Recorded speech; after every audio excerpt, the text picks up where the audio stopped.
Y bien, estoy con Nicolás Luca y algo que adelantó en la venta. Exactamente, el censo digital, ¿no? Todas las dudas que han suscitado al intentar hacerlo, la mayoría de la gente ha tenido un censo digital bastante ameno. Por mayoría, me refiero a la inmensa mayoría, por lo menos todos los que estamos acá pudimos realizarlo tranquilamente. De hecho, la consulta que hizo Tamara recién tenía que ver con un censo que ya había hecho, o sea, ella lo pudo realizar, y los cambios que surgen, ¿no? Porque hay gente que se muda en el medio. Antes vos hacías un censo y vos casualmente por ahí no estabas. Vamos a presentarlo primero al invitado, por favor. Le pido por favor, sí, involucrémoslo. Tenemos un especialista en cuestiones digitales que nos va a sacar todas estas dudas. Por favor, señor conductor, hágalo. Exactamente, está con nosotros Nicolás Pistiga, que es experto en tecnología digital para gobiernos y política. Nicolás, muchas gracias por estar con nosotros.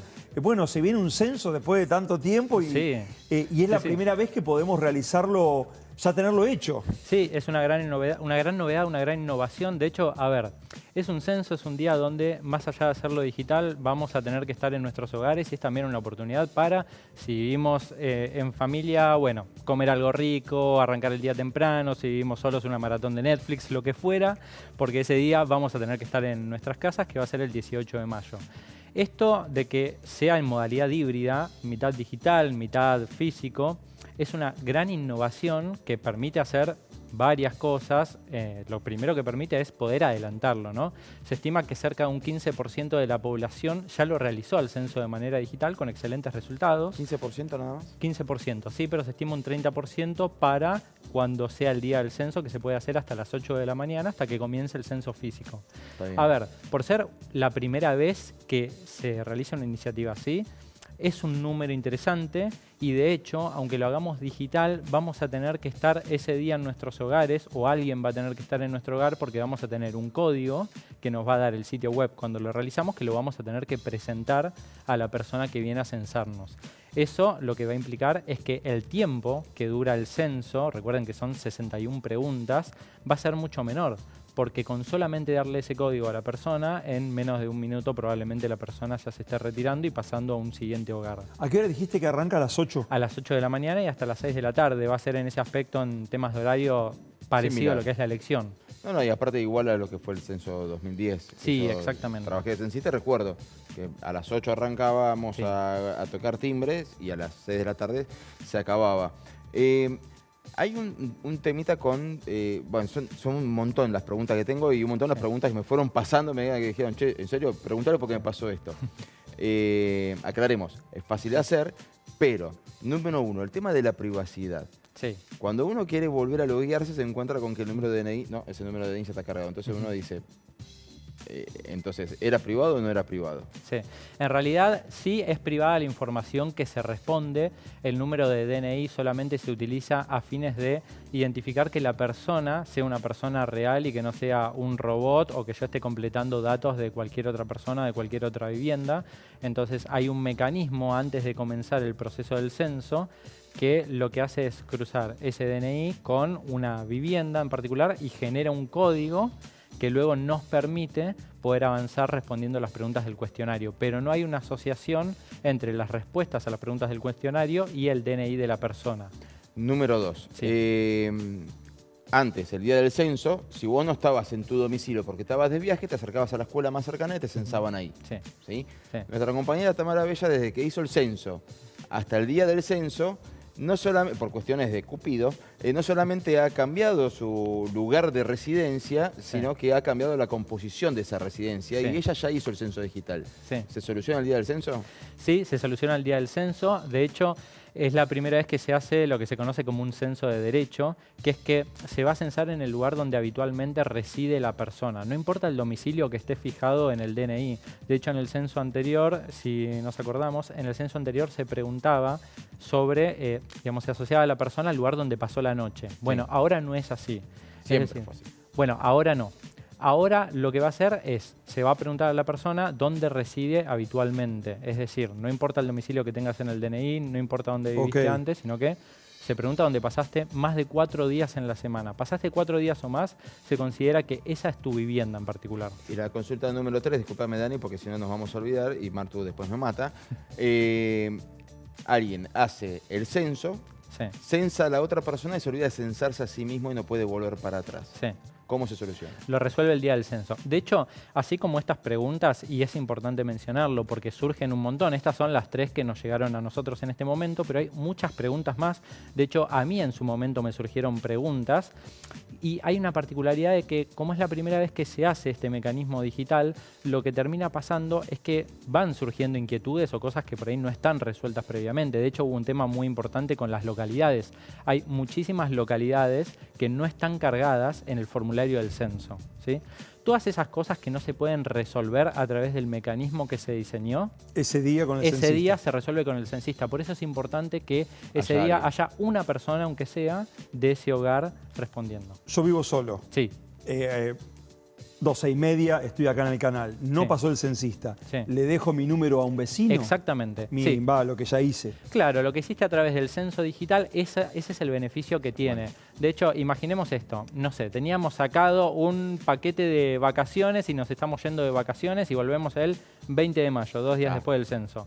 Bueno, de esa forma, ¿cómo lo podemos resolver? Lo hago de manera digital, obtengo un código. Sí. Ese código se lo dejo a un vecino que convenientemente tiene que ser el vecino que está en la puerta de al lado, para un lado o para el otro si es un departamento y si es una casa, en la casa de al lado. Claro, ¿sí? Antiguamente había que ir hasta el consulado. Claro, ahora ya no. Ahora directamente se le deja ese código a un vecino, a una persona de confianza y listo. Y con eso ya está resuelto. Listo. O sea que tengo que venir a trabajar, chicos. Sí. El 18 estamos acá. No zafamos ninguno. Van a tener que venir. No zafamos ninguno. Además va a haber que ver qué está pasando con todo lo que tenemos que informar sobre el censo. Acá adentro, acá en el canal. Tenemos que informar sobre el censo. Totalmente. Bueno, esta pregunta la podría responder yo. ¿Cómo se censa el que trabaja ese día si no es el censo digital? Primero, si no es el censo digital y es censista, estamos ya en un problema, ¿no? Sí. Pero supongamos que ocurrió. Sí. Bueno, pensemos esto, hay 600.000 personas asignadas al operativo, así que todas esas circunstancias están previstas y de hecho, previo a salir al censar, va a haber una persona responsable de esa región a través de la cual van a resolver todo este tipo de cosas, incluso su propio censo, ¿no? De todos modos, o sea, hay que tener en consideración que esa es una persona que ya se sabe que va a estar asignada al operativo ese día, o sea que no es que va a tener obviamente la obligación de estar en un lugar físicamente, ¿no? ¿Es obligación hacerlo pasar al censista? No. ¿Se lo puede atender en la puerta, en la vereda? Sí, por supuesto. De hecho, en el caso de edificios... Porque no tiene que constatar nada. O sea... Totalmente. El censista pregunta, uno tiene la obligación de responder con la verdad, obviamente, pero el censista no tiene la obligación ni el derecho de pasar a la vivienda. De hecho, en los edificios, cada edificio se va a manejar según cómo prefiere hacerlo el edificio. Pero, por ejemplo, hay casos donde el censista a través del portero eléctrico va haciendo las preguntas y hay casos donde, que se da mucho en los complejos de edificios, donde el censista ingresa al complejo y va departamento por departamento. Ahora, no es necesario que el censista ingrese a nuestro domicilio. Eso ya es algo particular de cada familia. ¿Y cómo va a estar identificado cada censista? ¿Va a tener una credencial? Sí, va a tener una credencial. Siempre surgen los mismos problemas, que se metió alguien que no tiene... Claro, o sea, del mismo modo que ellos van a vos chequear... fuiste censista. Sí, pero era todo un tema porque no estaba digitalizado. Entonces tenían que mostrar un montón de credenciales. Sí. Del mismo modo que el censista puede chequear con su aplicación Mi Código. Sí. ¿Hay alguna forma de que nosotros podamos tener la seguridad de que esa persona es un censista? Por supuesto. Cuando la persona viene a nuestro domicilio, la persona va a tener, como decía Daniel, una credencial y con esa credencial que va a tener nombre, apellido y DNI del censista, vamos a poder ingresar al sitio web del censo con el celular y chequear si efectivamente se trata de un censista o no. Lo que todavía no está confirmado es si se va a poder realizar esa consulta de forma telefónica, pero sí está confirmado que se va a poder realizar de forma web. Sería muy interesante que se pueda realizar de forma telefónica, sobre todo por las personas mayores, que quizás va a ser más conveniente que lo hagan por ese medio. La pregunta que me queda, recién vos hablabas recién de que hay muchas localidades que no están cargadas y demás. Hay una parte del censo que va a seguir siendo tradicional, histórico y casi heroico. Censar en los lugares más remotos del país. Antiguamente esa gente se tenía que acercar. Sí. ¿Hoy cómo es? También, se acercan a esos lugares y de hecho ya empezó el operativo, empezó hace ya varios días. Todo ese operativo se hace previo al día del censo. En todo lo que son zonas rurales, también en lo que son, por ejemplo, casas donde viven adultos mayores.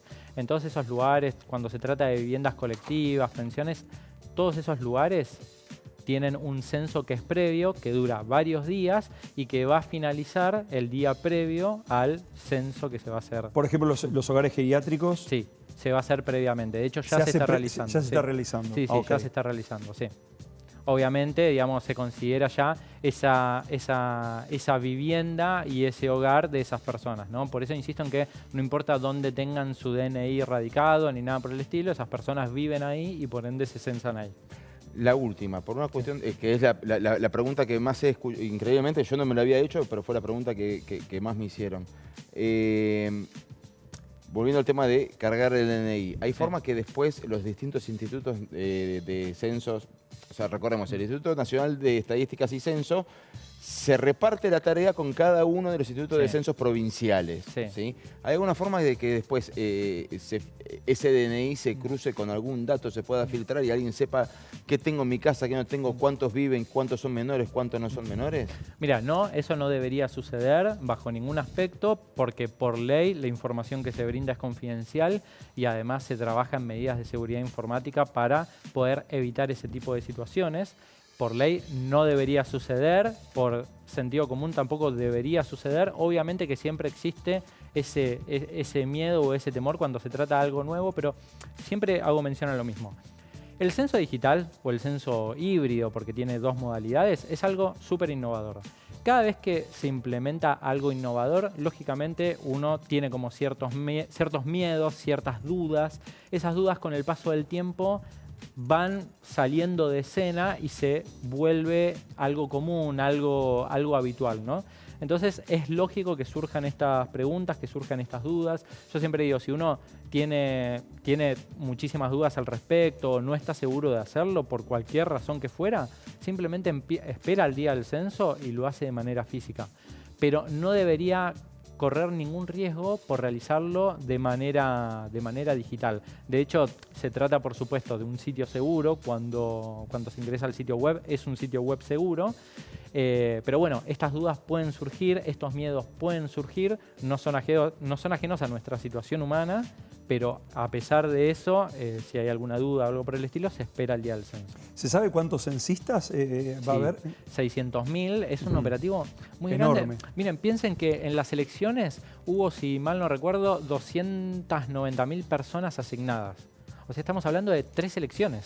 No, un poquito menos. Un poquito menos, sí, el doble. Pero casi. son 600.000 Yo tengo un par de personas. amigos que lo están haciendo y digo, ¿pero por qué lo haces? ¿Por el dinero? Porque No, claro. algo me dice, no, por tener la experiencia, algo Claro. que lo hablábamos con Nico. Yo en como el 2010 lo hice certificado. por hacerlo. En el 2010 lo hice por la experiencia, ni siquiera fui a buscar el cheque al correo porque era casi simbólico. Sí, era sí. una experiencia periodística muy interesante y Totalmente. muy humana también, porque vas conociendo cuántos mundos habitan en un edificio. Totalmente. Totalmente, uno se encuentra con todo eso y por eso lo asemejo a lo que es la cuestión electoral. O sea, es como el ser fiscal, el ser autoridad de mesa. O sea, no hay nada más hermoso que pasar por esa situación la primera vez. Es como cuando uno va a votar por primera vez, ¿no? Sí. No importa si después lo sigue haciendo o no, se aburre, se cansa. Pero esa experiencia es magnífica. Bueno, la de ser censista también me parece que es una oportunidad para no desaprovechar. Te lo recomiendo a todo el mundo. Sí. Nicolás, muchísimas gracias por Gracias charlar a con ustedes. nosotros, por venir hasta acá. Muchas gracias. Gracias a ustedes. Muy bien, y vamos a estar listos. Ya lo tenemos listo, Sí, Imagino yo que les quemé la cabeza a todos. Yo hice el censo a las Él fue. 002. Claro, y si ya lo hiciste... 002 hice el censo y empecé a quemarle la cabeza. Vamos a todos. seguir hablando de censo, seguramente, señoras y señores, pero nosotros vamos a hacer una pausa breve y ya